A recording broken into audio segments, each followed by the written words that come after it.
This is an ABP Life podcast. Lok Sabha चुनाव 2024 की तारीखों की घोषणा निर्वाचन आयोग यानी इलेक्शन कमीशन 16 मार्च की दोपहर 3 बजे करेगा और इससे ठीक पहले ये खबर आई कि नीतीश कुमार अपने कैबिनेट का विस्तार करने जा रहे हैं। तो लोकसभा चुनाव से ठीक पहले नीतीश कैबिनेट का विस्तार, क्या कुछ इसके सियासी संकेत हैं?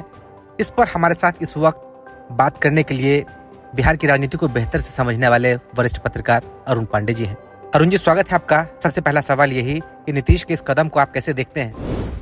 देखिए, विस्तार तो अर्जेंसी है। बिहार में 36 मंत्री बनाए जा सकते हैं और एक राजनीतिक घटनाक्रम में 9वीं बार नीतीश कुमार 28 तारीख को, पिछले महीने की 28 तारीख को चीफ मिनिस्टर बन गए। उन्होंने पाला बदला। जो विपक्ष में था, भाजपा आ गई सत्ता में, और जो सत्ता में साथ था वो राजद चली गई, विपक्ष में चला गया।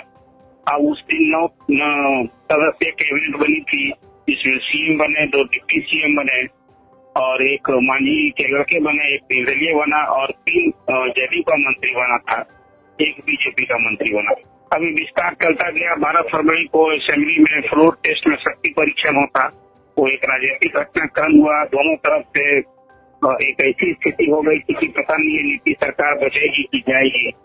जिस तरह से तेजस्वी यादव ने चैलेंज कर रखा था कि खेला होगा, तो वो खेला हुआ भी कि उसमें 7 एमएलए जो विपक्ष के हैं वो इस पाले में आ गए हैं सत्ता पक्ष में। 3 एमएलए तो खुलेआम जिस दिन 12 फरवरी को शक्ति परीक्षण था उन्होंने पाला बदल लिया। तो एक तरह से कहिए कि जो दल बदल कानून है अभी, उसकी भी धज्जी उड़ रही है और बिहार में राजनीति का अराजकता का माहौल है। और दूसरी ओर जो कैबिनेट का विस्तार होना था वो चलता गया, वो 50 दिन हो गए और विस्तार तो पूरा बजट सत्र के बाद दूसरे ही तीसरे दिन होगा।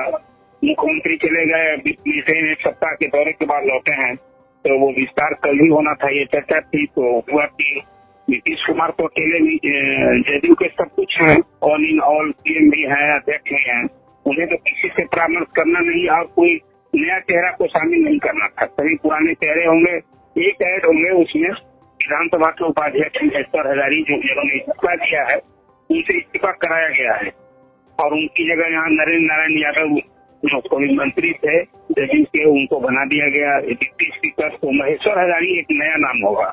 वहीं भाजपा की ओर से कल पूरे दिन लिस्ट का इंतजार किया जाता रहा, लिस्ट नहीं आई थी, इसलिए कल विस्तार चल गया।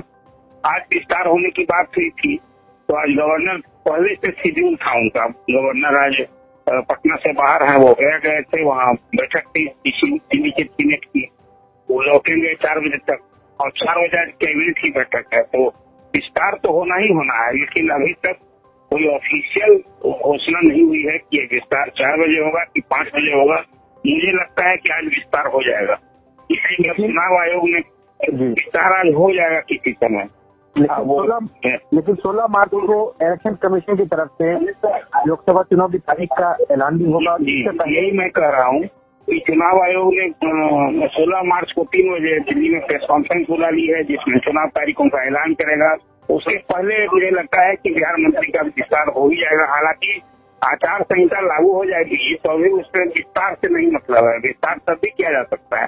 देखिए, एक परंपरा रही है कि जिसमें भी विभिन्न जाति को साधने के लिए, विभिन्न वर्ग को साधने के लिए ये भी एक राजनीतिक फैसला होता है।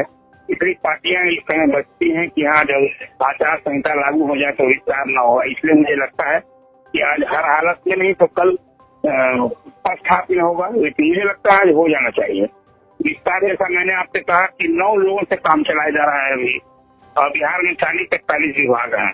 बीजेपी के जो 2 डिप्टी चीफ मिनिस्टर हैं उनके जिम्मे 9 विभाग है। पीएम ने तो अपने जिम्मे मात्र 5 विभाग रखा है, जिसमें होम और कार्मिक भी है। तो विस्तार होना चाहिए। और जी, एक सवाल उठ रहा है कि अपकमिंग जो इलेक्शन है उसमें कैबिनेट विस्तार से क्या कुछ बेनिफिट मिलेगा या उसको लेकर के ये स्ट्रेटजी समझा जाए, क्या फायदा मिलेगा? नहीं, विस्तार से तो विभिन्न जाति समूह को, देखिए बिहार एक बड़ा कास्ट डीप सोसाइटी पॉलिटिक्स में भी और समाज में भी वोट पर असर पड़ता है। तो विभिन्न, जैसे अभी कैबिनेट जो बनी है उसमें कोई ग्रामीण चेहरा नहीं है, कोई कास्ट चेहरा नहीं है, पर कास्ट कोई कुशवाहा नहीं है। कुशवाहा तो एक सम्राट चौधरी हैं। अब उनके लिए चैलेंज है कि खुद तो वो डिप्टी सीएम बन गए हैं, प्रदेश अध्यक्ष बन गए हैं, लेकिन अपने जाति के लोगों को जगह दिलानी है कैबिनेट है। अब यहाँ जाति सर्वे कराया गया था, 36% अति पिछड़ी जाति की आबादी है। अब एक नया हंग है कि ये जो 36% आबादी वाला जो कास्ट है, 112 जातियां उसमें है और वो सब छुट्टी नहीं है, बीजेपी ने इधर कुछ फैसले दिए तो उसमें अति पिछड़ी जाति को साधने की भरसक कोशिश हुई है। जिसमें अभी काउंसिल में भी जो मेंबर बनाए गए 3 मंगल पांडे सहित, तो उसमें 2 अति पिछड़ी जाति के हैं। उसके पहले राज्यसभा में भी जो मेंबर बनाया गया भीम सिंह को, तो वो भी अति पिछड़ी जाति के हैं। एकदम शीला गुप्ता भी बनाई गई, वो भी अति पिछड़ी जाति की है। इसके पहले राज्यसभा में एक और धामी जाति के लोगों को भेजा। मेरा कहना यह है कि भाजपा जो है बिहार में लालू की भी जो राजनीति रही है उसको साधने के लिए और नीतीश कुमार की भी जो रहा उसको साधने के लिए भरसक विभिन्न जाति समूह को साधने की भरसक कोशिश कर रही है। तो कैबिनेट में वैसे लोगों को जगह दे करके निश्चित रूप से इसका चुनाव में एक लाभ पाने की भरसक कोशिश होगी। जी, एबीपी लाइव पॉडकास्ट के साथ बातचीत करने के लिए अरुण पांडे जी, बहुत शुक्रिया आपका। धन्यवाद। This is an ABP Live podcast.